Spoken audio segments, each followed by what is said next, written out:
اعوذ باللہ من الشیطان الرجیم بسم اللہ الرحمن الرحیم۔ تمام تعریفیں اللہ رب العزت کے لیے وقف ہے، جو تنہا مالک ہے زمین کی وسعتوں کا اور آسمان کی رفتوں کا۔ بے شمار صلاۃ والسلام محمد مصطفیٰ صلی اللہ علیہ وسلم پر۔ معزز مہمانان گرامی، میرے نوجوان ساتھیوں، بزرگوں، السلام علیکم۔ میں کیونکہ سیاست، دفاع اور خارجی امور کا طالب علم رہا ہوں اور اب بھی طالب علم ہوں، اور تاریخ جو ہے اس کے نتائج، اس میں پائی جانے والی خیر اور شر کو میں قرآن حکیم سے سمجھنے کی کوشش کرتا ہوں کہ جو وہ انسانوں کے عروج اور زوال کی رہنمائی کرتا ہے۔ ایک شعر کہا جاتا ہے کہ وقت کرتا ہے پرورش برسوں، حادثہ ایک دم نہیں ہوتا۔ کہاں سے بات کو شروع کریں، کہاں ختم کریں؟ کیا ہم اس وقت کو بھول جائیں کہ جس تاریخ کے اوپر ایک گرد ڈالی گئی ہے، اس حقیقت کے اعتراف کو کرتے ہوئے آج بھی ہم کتراتے ہیں؟ اور وہ تاریخ یہ ہے کہ جب قائد اعظم محمد علی جناح نے یہ پاکستان حاصل کیا تو پہلے اجلاس میں جنرل ایوب خان کی سیاسی معاملات میں مداخلت پر وہ سخت غصے میں آ گئے اور انہوں نے آرڈر جاری کیا کہ اس شخص کو مجھ سے دور رکھا جائے۔ کیا ہم اس تاریخ کو بیان کرتے ہیں؟ کیا ہمیں یہ تاریخ یاد ہے کہ پھر ایک موقع پر ایوب خان کو یکسر مسترد کر دیا گیا؟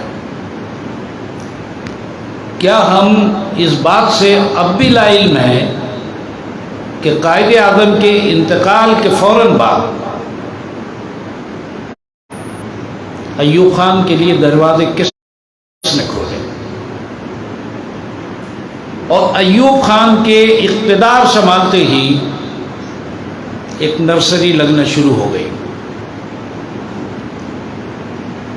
اس نرسری میں سب سے بڑی تعداد ان لوگوں کی تھی جو پاکستان کے مخالف تھے، جن کا کام علماء اکرام کی توہین کرنا تھا، جن کے رشتے جا کر قادیانیوں کے ساتھ ملتے تھے، جنہوں نے حلف اٹھایا تھا انگریز کے ساتھ، جنہوں نے معاہدہ کیا تھا کہ تمہارے جانے کے بعد تمہارے نظام کی رکھوالی ہم کریں گے۔ ایک نرسری لگی اور ان گھملوں کے اندر سیاستدان پیدا ہونے شروع ہو گئے۔ اور ایک بڑا دلچسپ واقعہ ہوتا ہے کہ ایک میٹنگ میں کہ جو قاری صاحب آپ کی توجہ چاہوں گا کہ ایک شاید علماء اکرام کا ایک اجلاس تھا اور ایوب خان کچھ فیصلے کر آئے تھے، اور وہ جب انہوں نے کوشش کی مسلط کرنے کی تو علماء اکرام نے اس کی شدید مخالفت کی۔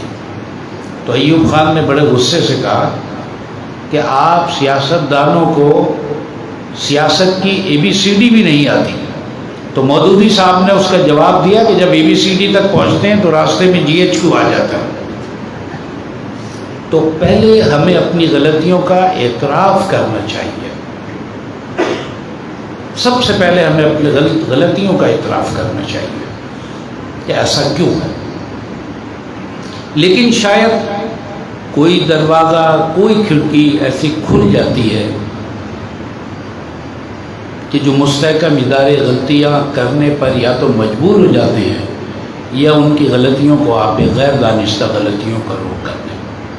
اب دیکھیے یہ کہانی جو اس وقت چل رہی ہے، سب کا اپنا ایک نقطۂ نظر ہے، لیکن کیا آج بھی ہم اس جڑ تک پہنچنے کی کوشش کرتے ہیں کہ وہ حالات کیسے پیدا ہوئے ہیں کہ آپ نے ایک پلے بوائے کو دنیا کی ایک اہم مسلم ایٹمی طاقت جو ہے اس کا آپ نے سربراہ بنا کے مسلط کر دیا. کون لوگ ہیں اس کے گرد؟ غور کیجئے. یہ وہی لوگ ہیں نا جو پاکستان کے مخالف تھے اور ان کے باپ دادا انگریز کے مخبر تھے. آپ نے وہ ایک جتھا بنایا اور اس کو مسلط کر دیا. آتے بتا کہ وہ حالات کیا تھے. دیکھیے 79 میں روس داخل ہوتا ہے افغانستان میں اور وہ یہ فیصلہ کر آتا ہے کہ پاکستان کو صفحہ ہستی سے مٹا دیا جائے گا. وہ جو واقعہ ہوا تھا یوٹیوب اس کا جہاز کا، یہ اس وقت کے نشان لگے ہوئے تھے پاکستان پہ.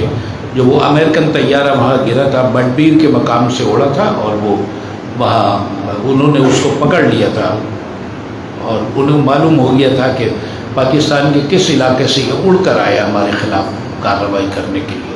تو انہوں نے اسی وقت نشان لگا دیا تھا ایک سرخ قسم کا.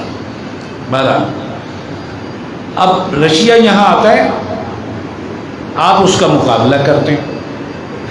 ہم میں سے کتنے لوگ ہیں جنہوں نے کہا جی وہ جہاد ہم نے کیا تھا؟ کتنے لوگ ہیں ہم میں سے؟ ہم یہ سمجھتے ہیں کہ جی وہ امریکی امداد سے جہاد ہوا تھا، یورپ کی امداد سے، فلاں کی. 4 سال وہ جہاد جو ہے اس میں سوائے سعودی عربیہ کے کوئی ملک آپ کا مددگار نہیں تھا. آپ روایتی ہتھیاروں سے ان کا راستہ روک رہے تھے. لائیے کوئی ریکارڈ ہے کسی کے پاس، کسی امریکہ کے، برطانیہ کے؟ جب انہوں نے یہ محسوس کیا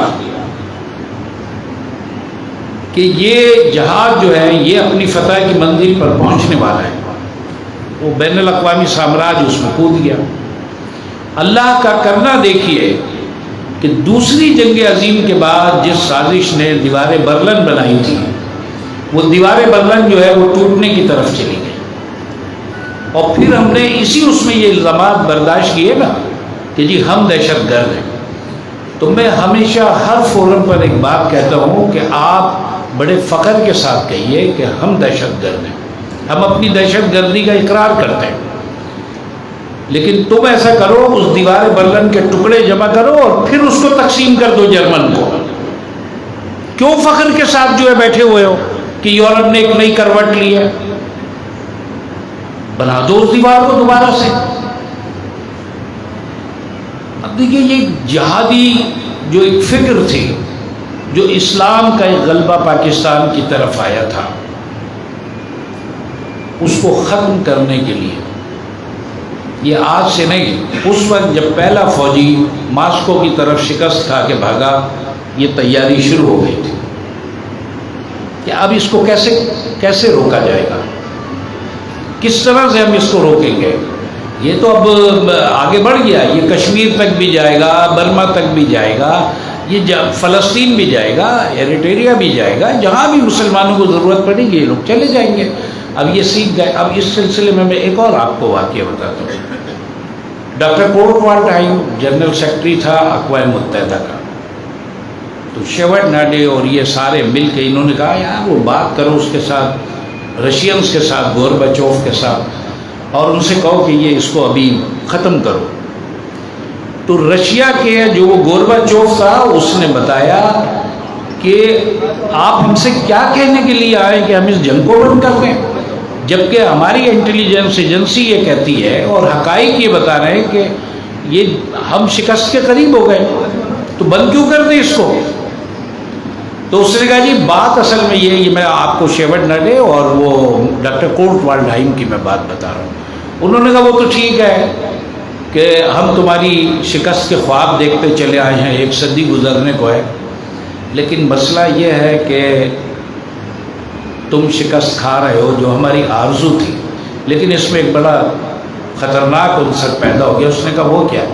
انہوں نے کہا وہ سبق جو مسلمان بھول گئے تھے وہ ان کو یاد آ گیا. ان کا وہ سبق کیا ہے؟ ان کا موت میں زندگی کو تلاش کرنا. اب وہ موت میں زندگی کو تلاش کرنا ہے شہادت کے نام پر، تو یہ رکے گا نہیں. تو وہ جو ایک روح بیدار ہوئی تھی 2 قومی نظریے کے بنیاد کے اوپر بننے والے پاکستان میں، میں اس کی بھی ایک اور آپ کو اہمیت بتا دوں کہ لیخ ویلسا جو پولینڈ کا لیڈر تھا، اس سے کسی نے پوچھا کہ تم تمام اس کے باوجود بھی تم کیسے یہ غلام بن گئے رشیا کے، کیسے وہ قابض آ گیا؟ تو اس نے کہا کہ افسوس کی بات یہ کہ ہمارے پڑوس میں کوئی پاکستان نہیں تھا۔ یہ اہمیت ہے آپ کے ملک کی کہ پولینڈ کے لیڈر نے کہا کہ ہم کیسے شکست نہیں کھاتے، ہمارے پڑوس میں کوئی پاکستان نہیں تھا۔ یہ اہمیت ہے آپ کے ملک کی۔ اب ہم آ جاتے ہیں ان حالات کی طرف جس کی وجہ سے آج یہ سیمینار منعقد کیا جا رہا ہے۔ دیکھیے، اگر مشرقی پاکستان کی علیحدگی کی طرف آپ غور کریں، آپ کے پاس کس چیز کی کمی تھی؟ کیا آپ کی دفاعی لائن کمزور تھی؟ آپ کا دفاع کمزور تھا؟ آپ کے جرنیل جنگ نہیں لڑنا چاہتے تھے؟ ایسا نہیں ہے۔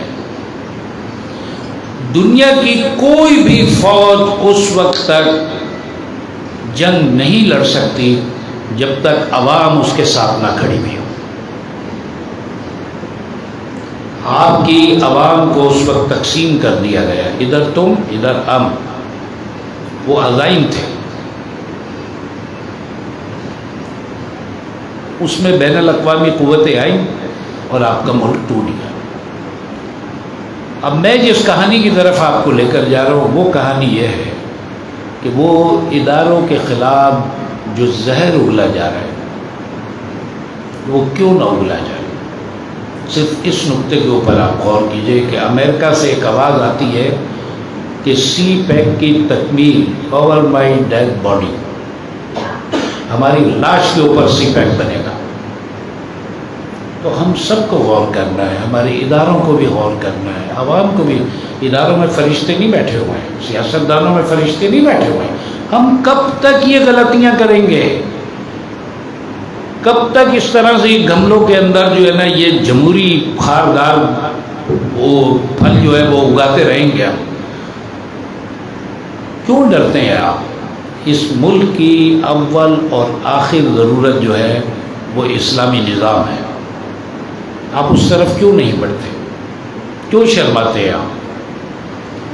ادارے ہمارے لیے جو ہے انتہائی قابل احترام ہے۔ ہماری فوج ہماری روح ہے، ہمارا فخر ہے۔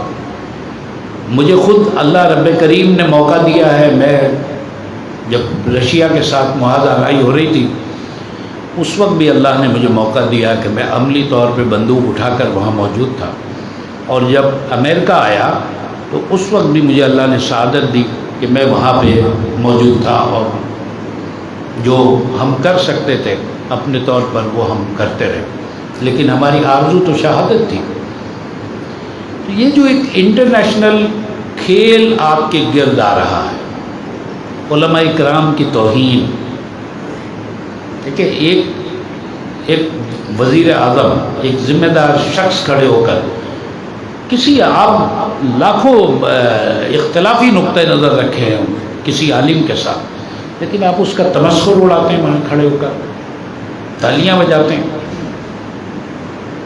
صرف اس لیے کہ آپ کو اس وقت آپ اس عالم کا مذاق نہیں اڑا رہے ہوتے، آپ اسلام کا مذاق اڑا رہے ہوتے، آپ ان قادیانیوں کو، اسرائیلیوں کو، ان غیر ملکی لوبیز کو آپ خوش کر رہے ہوتے ہیں کہ دیکھیے میں یہ راستہ روک سکتا ہوں۔ تو اس طرف ہم کو غور کرنا چاہیے کہ یہ ایک سامراجی پلان ہے، اور اس پلان کے مقاصد یہ ہیں کہ جو آواز دل سے آ گئی ہے وہاں سے کہ اس پاکستان کو کمزور کیا جائے، اس کی دفاعی لائن کو کمزور کیا جائے، افواج پاکستان کے لیے ایسے حالات پیدا کیے جائیں کہ ان میں اور عوام میں ایک تصادم ہو جائے۔ ہماری سب کی ذمہ داری ہے، خاص کر علماء کرام کی ذمہ داری ہے، ہر جمعے کے خطبے کے اندر اس اہمیت کو اجاگر کیجیے کہ اگر یہ فوج ہے تو یہ پاکستان ہے، اور اگر یہ فوج کمزور ہوتی ہے، یقین جانیے میں بہت ساری باتیں ہیں جو پبلک میں نہیں لا سکتا، کہ کس طرح آپ کے ادارے جو ہے وہ گھاس کے ڈھونڈ میں، گھاس کے ڈھیر کے اندر ایک سوئی ڈھونڈ کر نکالتے ہیں۔ میں صرف ایک واقعہ آپ کو شیئر کرنا چاہتا ہوں۔ یہ غالباً کوئی 8-9 سال پہلے کی بات ہے۔ آپ کو یاد ہوگا کہ جنگ کا ماحول انڈیا نے ہمارے ساتھ پیدا کیا، تو یہاں بڑے سندھ میں حالات خراب تھے، اور وہ جو ایک لسانی تحریک تھی وہ ہتھیار بند یہاں موجود تھی، اور انڈیا کے اشارے پہ بہت سارے کام ہو رہے تھے۔ تو طے یہ پایا جی کہ جس میں یہ ایڈمرل عارف اللہ حسینی صاحب جو ہے اس وقت یہاں موجود تھے، انتقال کر گئے وہ گزشتہ سال، انہوں نے ایک سمرین پکڑی سمندر کے اندر۔ وہ چاہتے یہ تھے کہ اس کو ادھر ہی ختم کر دیا جائے، لیکن ان کو ہیڈ کوارٹر سے اجازت نہیں ملی کہ اس کو گھیرو اور جانے دو۔ وہ ایک ایسی آپ دوستی کے جو ریڈار پہ نہیں آتی تھی۔ اللہ نے جو ہے نا آپ کے کام کو آسان کیا اور وہ پکڑ میں آ گئے۔ تو فیصلہ یہ ہوا ہے انڈیا کی طرف سے کہ جو کراچی کا جو یہ ساحل ہے یہاں سے حملہ ہوگا، بحری فوج آئے گی، پھر وہ اترے گی، اور پھر اس کے بعد جو بلوچستان کے باغی ہیں ان کو میدان میں لایا جائے گا، پھر یہ جو سندھ کے اندر لوگ بیٹھے ہوئے ہیں ان کو لایا جائے گا۔ تو صرف آپ کے اداروں کی طرف سے ایک کال گئی کہ آپ جو منصوبے بنا رہے ہیں ہم ان سے واقف ہیں، اور آپ ہمارے کسی منصوبے سے واقف نہیں ہیں۔ یہ ابھی کی میں بات بتا رہا ہوں۔ یہ دوسرا جو مجھے حمید گل صاحب بتاتے تھے کہ جو اسرائیلی طیاروں کو رنگ کیا گیا، راجستھان کے اوپر لے کر آئے، تو آپ کی طرف سے ایک ہی پیغام گیا تھا کہ دیکھیے پوری دنیا میں ایک ہندو ریاست ہے، اس کا نام ہے ہندوستان، لیکن ہم تو 52-53 مسلمان ممالک ہیں، اور پاکستان اپنی زندگی کا آخری کام یہ کرے گا کہ تمہیں صفحہ ہستی سے مٹا دے گا۔ تو یہ جو آپ کا فخر ہے، یہ آپ کا ایک اعزاز ہے، آپ کی قوت ہے، ہمیں اس کو باقی رکھنا ہے۔ 2-3 چیزوں کی طرف جو ہے نا ہمیں سب کو سوچنا ہے۔ آپ کسی بھی عالم سے، کسی مذہبی جماعت سے آپ اختلاف رکھیے، یہ آپ کا حق ہے، لیکن تمسخر اڑانا، علماء اکرام کی توہین کرنا، دینی اداروں کے خلاف سازش کرنا، قادیانیوں کے لیے راستے کھولنا، یہ اجازت نہیں دی جا سکتی۔ اور یہ بھی اجازت نہیں دی جا سکتی کہ آپ چوک اور چوراہے کے اوپر آئیں اور ہماری فوج کو للکاریں۔ یہ اس طرف آپ کو توجہ دینی ہے کہ خاص کر جو دینی طبقات ہیں کہ ہر جمعے کے خطبے میں جہاں ہمیں موقع ملتا ہے ایسے لوگوں کو بے نقاب کیا جائے۔ میں اس بات کے اوپر اپنے اس کو ختم کرتا ہوں کہ دیکھیے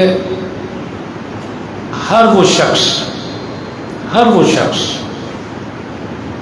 اس ملک کا دشمن ہے کہ جو اللہ کے نظام کے خلاف بات کرتا ہے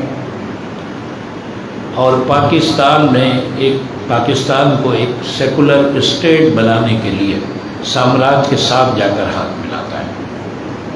اب یہ کتنے گروپ کام کر رہے ہیں، ان کا اس وقت سربراہ کون ہے، وہ کیا چاہتا ہے، اور یہ جنگ یقین جانیے یہ جنگ کوئی سیاسی جنگ نہیں ہے، کوئی تبدیلی کی جنگ نہیں ہے، یہ ایک ذاتی انا ہے، اور اس کے پیچھے کسی قسم کا کوئی میں انکشاف نہیں کر رہا ہوں، پوری دنیا جانتی ہے، اس کے پیچھے فرینڈز آف اسرائیل کھڑا ہوا ہے۔ اب فرینڈز آف اسرائیل پاکستان کے لیے کیا چاہتا ہے، اس پر کوئی لمبی بات چیت کرنے کی ضرورت نہیں ہے۔ بہت شکریہ۔